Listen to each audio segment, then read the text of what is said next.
Mga kabuntot, ah, oras natin is 6:00 na po. Medyo tinanghali ako ng gising ngayon kasi malamig. Ayan. At dito papasok muna tayo sa aking tindahan. Ayan po ang aking tindahan. Ayan.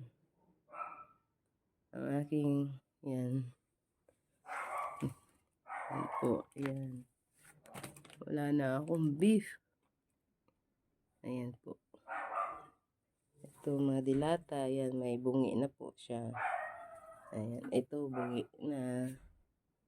Ayan, mga kabuntot. Ayan, chichirya ho, may bawas na rin. Ayan. Ayan, tubig. Ayan, mga kabuntot. Ayan po. Ayan. Medyo makalat kasi. Kagabi, anong oras? Napagod na ako magligpit. Ayan po. Ayan. Bye-bye mga kabuntot.